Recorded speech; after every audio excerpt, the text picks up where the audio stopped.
Hi வாங்க தக்காளி சட்னி செய்யலாம். அடுப்பு பற்ற வச்சு வாணலியில் எண்ணெய் ஊற்றிக்கோங்க. எண்ணெய் காஞ்சதும் கடுகு போட்டுக்கோங்க.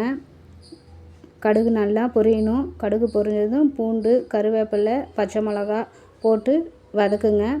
நல்லா வதக்குனதும் ப்ரௌன் கலரில் மாறணும். அரைச்சி வச்ச தக்காளி பேஸ்ட்டை சேர்த்துக்கோங்க. பழுத்த தக்காளியாக இருந்தால் டேஸ்ட் இன்னும் சூப்பராக இருக்கும், கலரும் சூப்பராக இருக்கும்.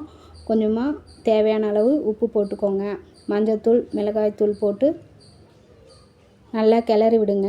நான் வீட்லேயே மசாலா பவுடர் ப்ரிப்பேர் பண்ணி வச்சுருக்கேன். அந்த வீடியோவும் போட்டிருக்கேன், மறக்காமல் போய் பாருங்கள்.